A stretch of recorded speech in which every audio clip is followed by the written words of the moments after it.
This is what the future of hyperintelligence looks like.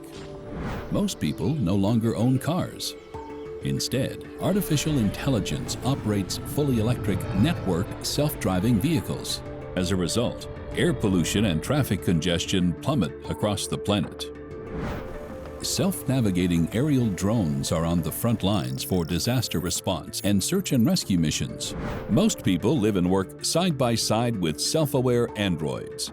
These AI companions boost productivity and liberate humans from tedious tasks, completely revolutionizing modern life.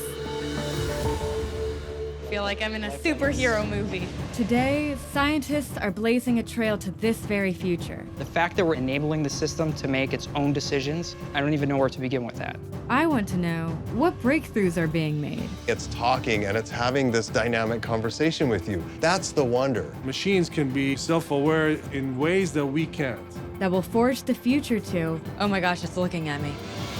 hyper-intelligence.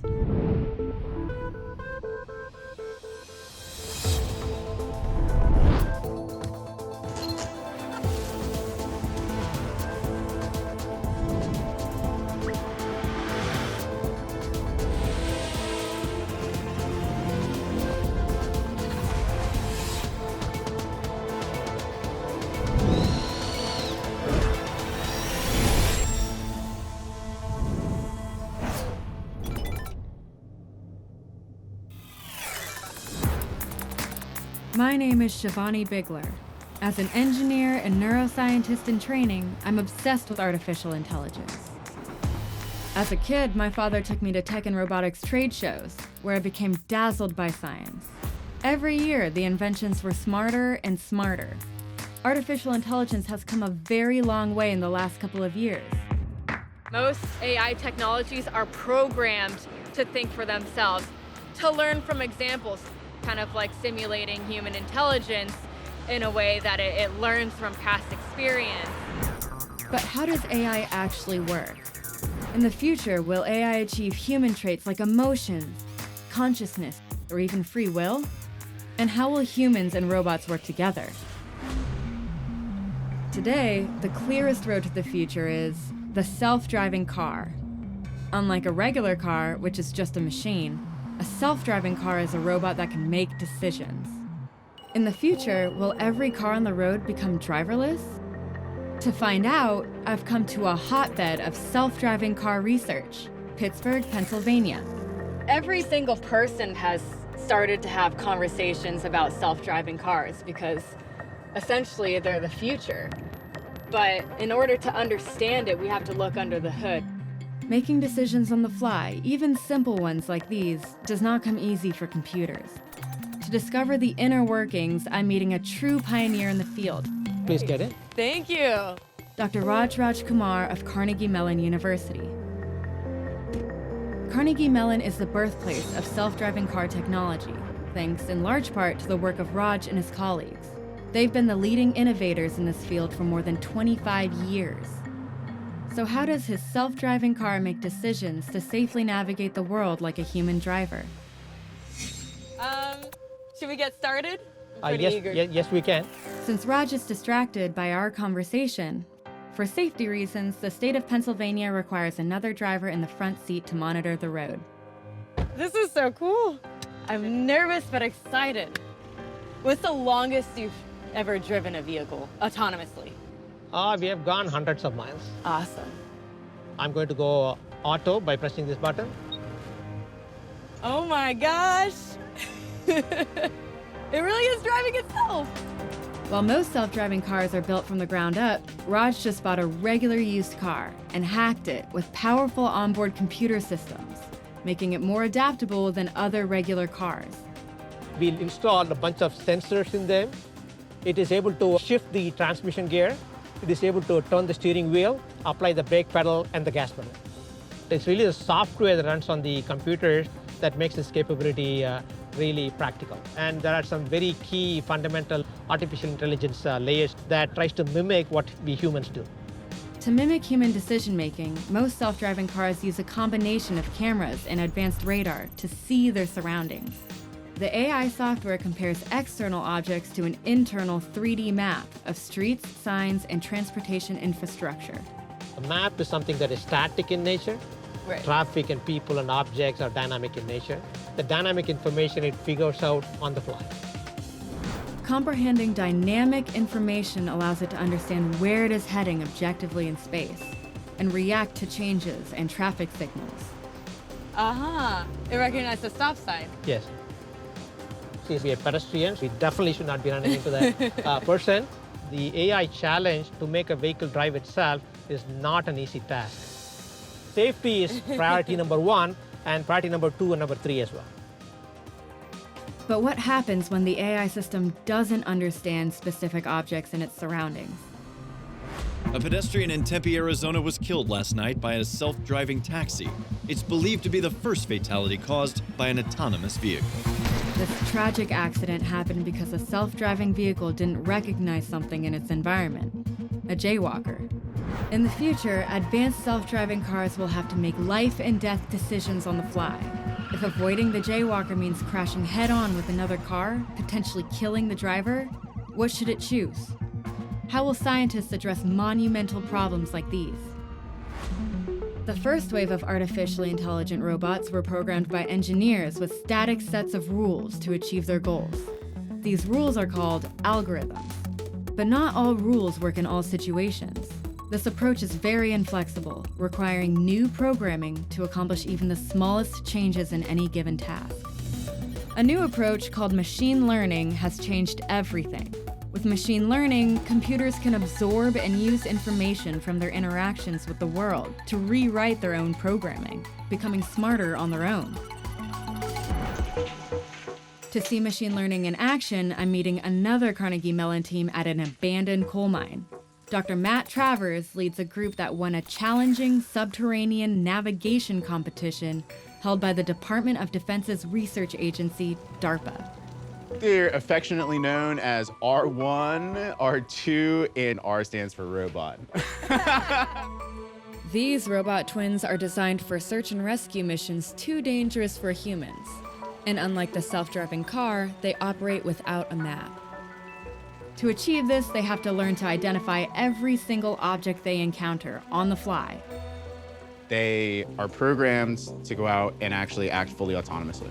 And they will be making 100% of their own decisions. So they're recognizing objects, they're making the decision of where to go next, where to explore. To see this in action, the R2 robot is starting on a simulated search and rescue mission to find a stranded human dummy in the mine. Imagine having a map of a collapsed mine before you sent a team of people to go rescue someone in that mine, right? Like, it's a game changer. How the robot discerns elements in this environment parallels how an infant learns about her environment. A 3-month-old uses her senses to cognitively map out her environment and learn to recognize her parents. She ultimately uses this map to interact with everything in her world. Just like this robot. Okay, so we ready to roll? Artificial intelligence makes this learning curve possible. But how does it create its own map and identify a human on its own? And without an internal mapping system like the internet. Test engineer Steve Willits shows me how the R2 robot can detect a stranded person. When you're in a search and rescue scenario, that's the kind of situation where you'd want to deploy one of these. As it explores and maps the cave, it drops devices called signal repeaters to create a Wi-Fi network trail. It drops those just like breadcrumbs along the path. Using this network, the robot sends data back to home base to create a map. At the same time, the robot must look at every single object to identify the stranded human. So the LiDAR system is giving a full laser scan. LiDAR stands for light detection and ranging. Similar to its cousin, radar, which uses radio waves, LiDAR systems send out laser pulses of light and calculates the time it takes to hit a solid object and bounce back. This process creates a 3D representation of the objects in the environment, which the onboard computer can then identify. This process is similar to how the eye feeds visual data to the brain, which then recognizes the objects by tapping into our pre-existing knowledge of what things look like. By fully understanding its environment, R2 can then make better decisions about where to go and where not to go. What our robot's doing right now is exploring. So the robot came to a junction, and off to the left, it could see that it couldn't get past. Right. So it saw the opening to the right, and that's where it went.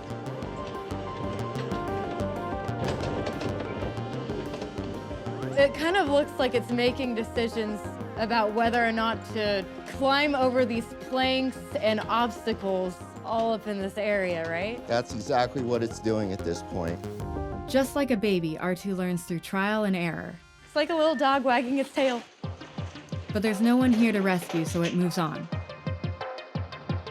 As R2 continues to map out the mine, oh my God, a human! It stumbles upon its intended target. That is Randy, Rescue Randy. Hello, Rescue Randy. Scared me. With the discovery of Rescue Randy, the R2 robot can not only alert emergency personnel, but also give them a map on how to find him. That is incredible. It knows what it's doing. These incredible rescue robots are clearly paving the path to the future of hyperintelligence. In the future, autonomous exploration vehicles perform search and rescue missions in every conceivable disaster zone, even in avalanches atop Mount Everest. Incredibly, intelligent off-road vehicles are also mapping deep cave systems previously unknown to science, discovering a vast supply of rare earth elements essential for modern technology. Artificial intelligence will clearly save human lives in the future, but there's a lot of terrain on Earth that's too difficult to navigate on wheels. How will intelligent robots make their way over rainforests, bodies of water, or even mountaintops? In Philadelphia, Jason Derenick of Exyn Technologies is working to overcome this problem. What we focus on is autonomous aerial robotics to enable drones to safely navigate in unknown or unexplored spaces. Jason's team has built the first industrial drone that can fly itself, anywhere. Incredibly, these autonomous robots navigate without GPS and map their environment as they go. We focus on all aspects of autonomy, which includes perception, orientation during flight, motion planning, and then finally control. But going from 2 dimensions to 3 dimensions requires an increase in artificial intelligence processing. The mission for their drone is to fly independently through a 3-dimensional path from one end of the warehouse to the other. Starting mission, 3, 2, 1. Now, to mess with its computer mind, Jason's team places new and unexpected obstacles in its path. Will the drone recognize these unexpected changes? Will it get lost? Will it crash? Essentially, we have a gimbaled LiDAR system that allows the vehicle to paint a full 360 sphere around it in order to sense its environment. Like the robot in the mine, this aerial robot uses LiDAR to see. It actually generates a voxelized representation of the space, which you see here. And each one of these cubes in the space, it's trying to determine whether that cube is occupied or whether it's free space. The robot's onboard computer makes real-time decisions of where to go based on its visual input. Kind of like us humans. Incredibly, the drone recognizes the whiteboards and flies around them. One of the things about this system that make it particularly special is that it's actually being used in the real world to keep people out of harm's way. Autonomous drones like these are already at work in hazardous industries like mining, construction, and oil exploration.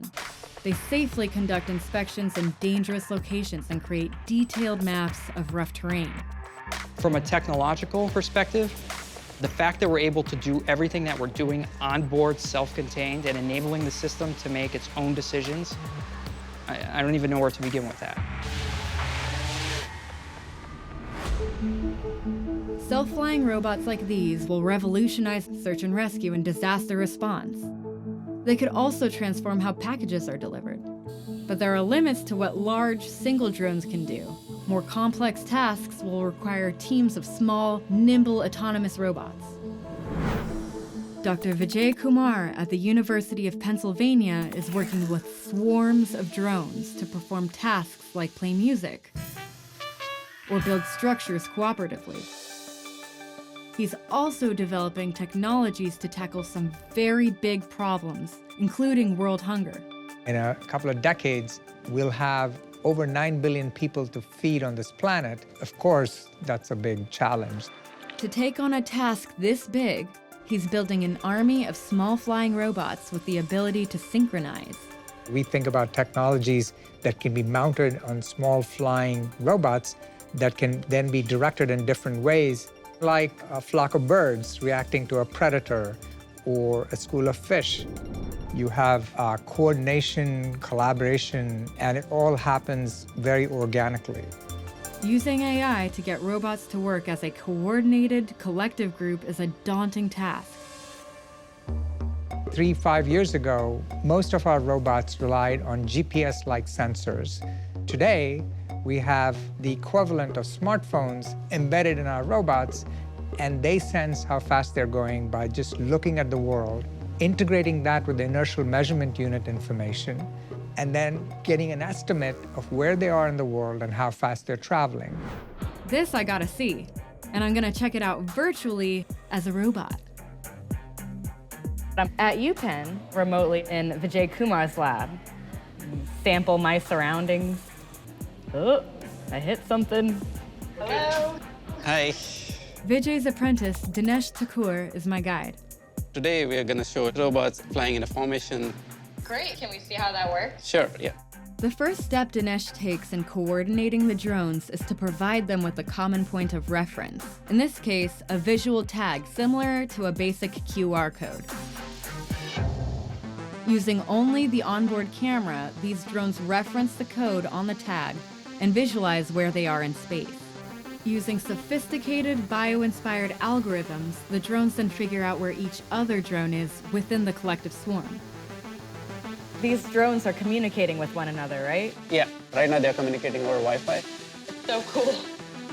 Future versions of these drones will create their own localized wireless network to communicate. But for now, this swarm is a proof of concept. You've defined a formation and then they're assuming that formation? Yeah, I just say I want to form a line and the drones themselves figure out where they should go. Once they figure out where they are in relationship to each other, they can then work together to accomplish a shared goal, like ants working as a collective entity. Once they can coordinate between each other, we can send them out and doing specific missions. That's really cool. Swarms of flying robots have their advantages. Unlike a single drone, self-coordinating swarms can perform complex operations, like mapping, much faster, by working in parallel and combining their data. And losing one drone in a swarm doesn't doom the whole operation.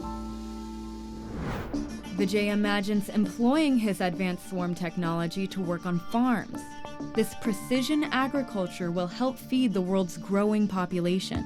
We'd like robots to be able to roam farms and be able to provide precise information about individual plants that then could be used to increase the efficiency of food production. That would be a huge impact in a world. This is our duty as responsible citizens and as responsible engineers. This high-flying approach towards resolving the problems of the future is definitely a path I can get on. In the future, artificial intelligence coordinates flocks of drones to protect the environment and boost the food supply. To combat the negative effects of climate change on agricultural crops, robotic bees assist with pollination in orchards and on farms, making them more sustainable and productive. Fish-shaped underwater robots automatically deploy at the first sign of an oil spill. These drones create a barricade to rapidly contain spills, saving marine life and oceans across the world. Modern society has a long history of building robots to do work that's dangerous, difficult, or too repetitive for humans. AI is poised to automate all kinds of tedious work, ranging from factory work to taxi driving to customer service. While some are worried that smart robots will replace human labor, that's not necessarily the case.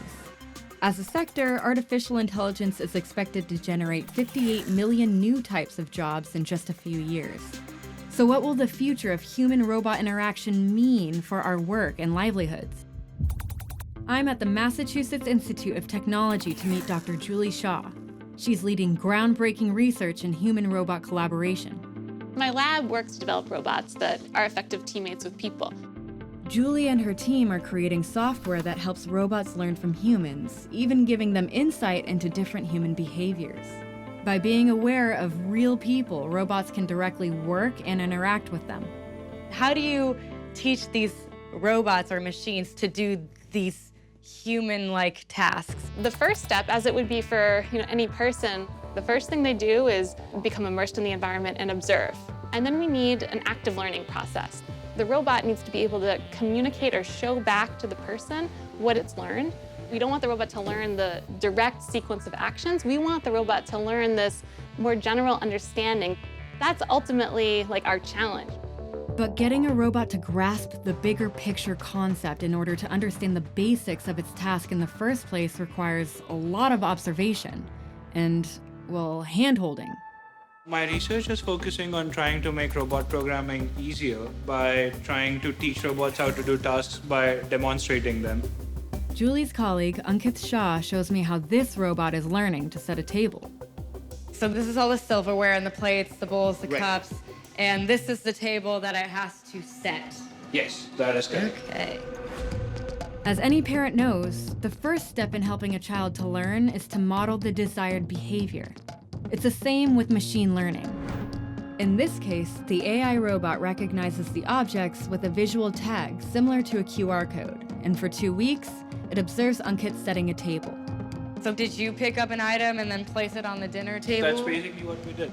And based on that, the robot learns what it means to set a dinner table. Dynamic tasks like setting a table or doing laundry are easy for humans, but incredibly hard for robots. The software has difficulty with so many variables, and even subtle changes in their environment can throw them off. One of the things which I like to do is to actually hide some of the objects, so it's not going to see the spoon. And the reason we do this is we want to show that the robot is robust to some of the disturbances in the task. The robot's software has learned what each object is and where it goes. Now, let's see if it's learned the concept and can think dynamically to set the table. So you can just pick up the card. Here we go. I've revealed the spoon. Incredibly, the robot recognizes the spoon and instantly places it next to the bowl. This reveals that the robot has learned the concept and executes the right action dynamically. In the process, the software is continuously writing and revising its own computer code. Basically, it's learning. If, like humans, robots can grasp the bigger picture context and not just the mathematical tasks, will AI-driven robots of the future spell the end of having to work? The key aspect is not developing AI to replace or supplant part of the human work, but really understanding how we fit them together as puzzle pieces. People work in teams to build cars, to build planes, and robots need to be an effective team member. It's real teamwork. As if you're in a basketball game, you have your goal, right? And you have to think spatially, who am I gonna pass the ball to? And at what time you do that so that everything matches up. The analogy of a basketball team is outstanding because we actually need to know spatially where they're going to be, and the timing is of critical importance. And so we need to develop the AI for a robot to then work with us. One of the most difficult aspects of creating hyperintelligence is actually something that even we humans sometimes get wrong, and that is anticipation. Anticipating what a teammate or coworker might do requires understanding of contextual information on a much more sophisticated level, and predicting what will happen next. Can robots make predictions as accurately as we can? Abby's our industrial robot. Penn Lesota is giving this Abby machine the intelligence necessary to help it anticipate a human coworker's action. This is a simulated manufacturing task that we have set up to simulate some sort of task that a person or robot could feasibly work on together. For safety reasons, actual human-robot interaction is, at present, fairly minimal. Typically in a factory, you would see these guys behind a metal cage, and you wouldn't have people working with them. So what we're trying to do is make something that a person could safely interact with. What is human and robot supposed to do together in this task? In this task, a person's placing fasteners in some surface of a plane and a robot applying like a sealant over to seal in. Okay, can we see it happen? Sure. In order to work together, the robot must first be able to see and recognize the actions of its human counterpart and adjust to the person's every move. Ooh, feel like I'm in a superhero movie. So the cameras in the room can see these lights and track your hand so that your hand doesn't get cut off by the robot. That's right, yeah. So the cameras and the lights basically work as eyes for the robot. So that's how the robot knows where I am. The monitor shows the visual representation of the room that's inside the robot's mind. So this is what the robot might be doing if, I'm not in its way and the robot's just sealing and I'm not supposed to be here. PEM does something the robot has no way of expecting. If I put my hand in a robot's way. Oh, wow. By quickly understanding this human action, the AI software reacts accordingly. By stopping. It's important to be able to share the workspace. Building on this sense of teamwork, PEM's next step is helping Abby anticipate where he will move next, based on subtle, contextual cues. So in this case, the robot will not only track which actions I've done so far, but also anticipate which portion of the space I'm going to be using. Okay. And when it's planning its own motions, it'll avoid those locations so that we can more seamlessly work together. Oh, okay. So what you'll see now is after I place this bolt, the robot's going to predict I'm going to go to this one next. So what you'll see is it'll behave in a different way. So now that I place this bolt, the robot kind of takes a more roundabout path that allows me and the robot to work more closely together. And I don't have to kind of worry about it crashing into me because I can see that it's trying to avoid me. So similarly on this side, I place this bolt. You see the robot takes a more kind of like roundabout path. Yeah, because you're going to go there next. next. It's slowed down because it's close to me. Right. Work together at the same time. So not only is the interaction more efficient in that the robot's not spending too much time standing still, it's safer because the robot's not constantly kind of almost hitting me, and also feels nicer for the person working with the robot. I really love this theme of teamwork. Programming robots to coordinate with us and anticipate where we will move won't only revolutionize the workplace, but it will also change society at large. In the future, the coordination of man and machine is so advanced that this collaboration increases productivity and accuracy in most industries. AI robots now accompany surgeons in hospitals across the globe. They anticipate the doctor's needs and hand them the appropriate medical tool just before it's needed. This dramatically reduces surgery times and human error. As machines become smarter in their interactions with humans, will they ever develop consciousness? And will artificial intelligence actually surpass human intelligence? While some machines have exceeded human ability in games like trivia, now we come to Watson, and chess, these AI systems were designed to master just a single skill. These programs use brute force computer processing power and specially tailored software to beat their human opponents.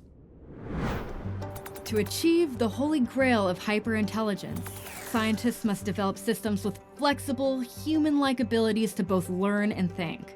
This form of smarts is called artificial general intelligence. I'm back in New York City on my own campus at Columbia University to meet with Dr. Hod Lipson. Hod's lab is developing creative robots that paint original artworks, self-assembling robots, and even robots that learn about their world without human assistance. But his ultimate goal is even more ambitious. Can a machine think about itself? Can it have free will? I believe that, in fact, machines can be sentient, can be self-aware in ways that we can't. As a neuroscientist, I know we've only scratched the surface of our scientific understanding of how consciousness works in humans. How could one possibly use computer code to put this transcendent feature into a robot?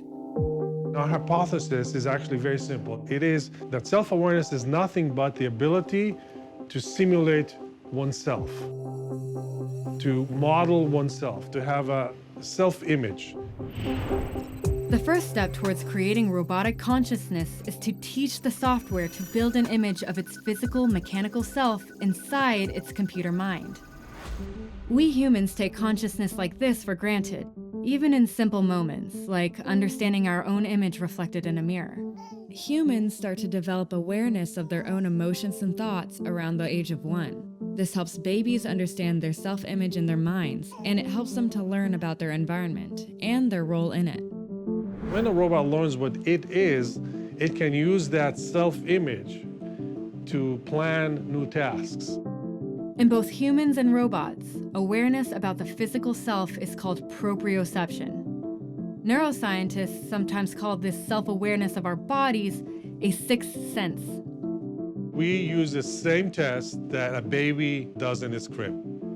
A baby moves around, flails around, moves its arm in ways that look random to us, but they're not random. And then it touches its nose, right? Now, if its brain predicts that it's going to feel something, and it actually feels that, that means that its self-image was correct. Same thing happens with a robot. If proprioception can be developed to the same level as humans, this could lead to robotic consciousness. Hod's colleague, Rob Kwiatkowski, is the proud parent of a brand new baby robot that he built. And by interacting with its surroundings, it's in the process of developing its own internal self-image. So what are these claws? So these are actually feet. They're designed for walking on carpet, but as of now, it doesn't really walk. It's still kind of a baby. It needs to learn how the world works first. What do you mean it's still kind of a baby? What does it do? Like a baby, it's sending completely random actions to each of these robot arms and really try to get an understanding of itself primarily. It looks like a spider that doesn't know how to use its legs. Yeah, I guess that's a pretty good way to put it, yeah. So it will really be learning by doing this babbling for somewhere on the order of a day to a week. It will process this data to create an informative model of itself. And from there, imagine how it would walk, and then execute that walking in the real world. These are the first baby steps towards developing its self-image. And like a baby, it will eventually learn to walk. We know this because an earlier version of this robot, using the same technique, learned to walk after 100 hours. But walking won't, by default, lead to robotic consciousness. And that's why self-awareness is so crucial. This is a robot which we've taken to calling a self-aware robot. It is self-aware pretty much in a literal sense that it is aware of itself, its locations in space, and its dynamics as to how it moves. Okay, so it kind of understands its own movements and where it is in space. How does it do that? By leveraging this technique, which has become popular in recent years, called deep learning. Deep learning is a form of artificial intelligence that, like the human brain, learns through raw data, unsupervised and without structure. Deep learning gives machines the ability to experience and process reality, like us. Rob has devised an experiment to test what this robot knows about its world. You could think of it as if you're looking at these red cotton balls. You have some idea in space as to where they are. Right. Now, if you were to close your eyes and try to pick them up and put them in this cup. So obviously it's not a trivial task. No. But it's not the most difficult task in the world because we have a good proprioception. We have this good model of yourself. You know where your arm is in space relative to other things that you see in space. But for this robot, there's a catch. So where are the cameras? So there's no camera. It's None if you were to close your eyes, you know the locations at the start, and it's picking it up and placing it completely blind. Furthermore, it was not given a map or any formal instructions. The robot simply has to feel its way through the task. All right, let's see it. Give it a shot. First, the robot learned how to use its arm through trial and error, developing a sense of proprioception. By exploring its surroundings, it generated an internal representation of the world and its place in it. The robot is using only its internal image of the external world to maneuver its arm to pick up all 9 balls and place them in the cup. I'm not sure that's something I could do with my eyes closed. Huh. It's really just based off of understanding where you are in space. Yeah, that's right. Creating AI robots that have an internal model of their world is an important step towards machine self-awareness. Self-awareness is sort of a similar proprioceptive capability, but applied to mental thinking. So if they think about thinking, they think about what they are, because once you can do that, it means you can plan things into the future. Once robots become self-aware, they will need advanced ways to communicate with humans. Keyboards and screens are inadequate for complex thoughts. Robots will need to learn to speak and have natural conversations, like a baby who listens to those around her and learns to talk. Laying the groundwork for this kind of human-machine interaction is pioneering scientist Barbara Gross of Harvard University. Her seminal work in what's called natural language processing directly led to the development of voice-activated artificial intelligence. You know, like Alexa or Siri. Natural language processing actually predates artificial intelligence and started with machine translation efforts. The ability for a computer system to carry on a spoken dialogue with a person has been a long-standing goal of artificial intelligence research from its inception. And it turns out this is a challenge because when you speak, what you say really depends on the context in which you say it. Another challenge is the meaning of words can change depending on how they are delivered. So one example is the contrast between saying, "That's fabulous," and "That's fabulous." Also, when we have a conversation, we mark paragraphs at the beginning with a rise in intonation and a fall at the end. So there's a whole way the speech signal tells you something about the context and something about the intended meaning. Barbara's early research led to methods for programming computers to understand the meaning of spoken language by using clues from a person's tone and context. So let's flash forward. The speech systems are amazing now because there are lots of recordings of people speaking that they can build their systems on. As a result, AI has gotten much better at understanding what people say. However, there is still room for improvement. The systems that do exist are pretty much focused on very narrow tasks. Let's take Siri and Alexa as examples. They're mostly oriented around a single question or a single request. And they presume that anybody will stay within the range of behavior that the designers imagined. So, researchers are turning to machine learning.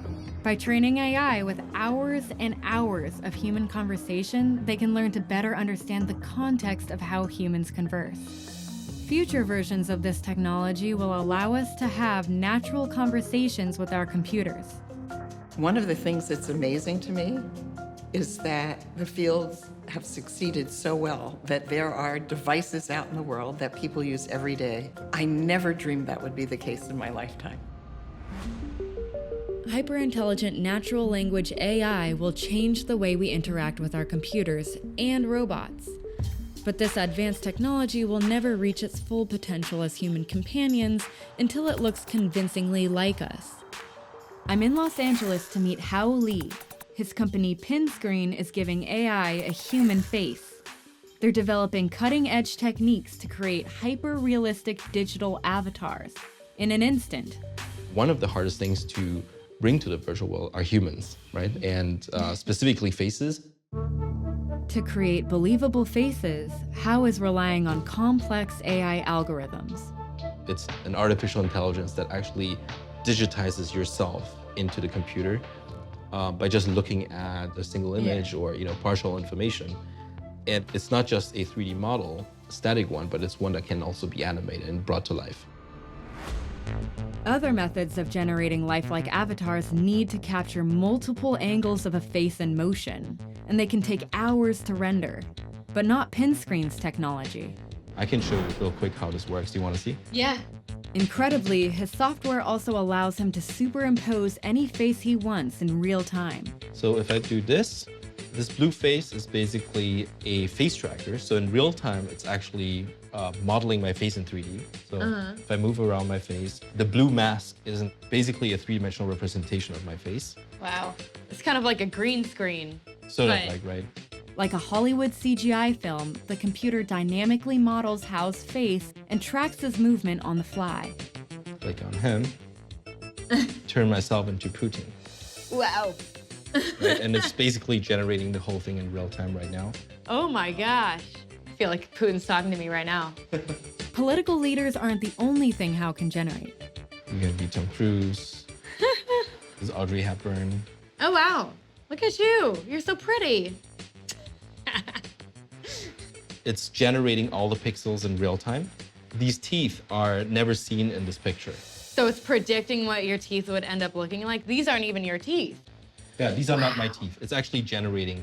Oh my goodness. Hao believes that software like this will give a more human face to the digital world. Ultimately, this will result in friendlier-looking androids and even virtual beings. I have been hanging with my dog for a while.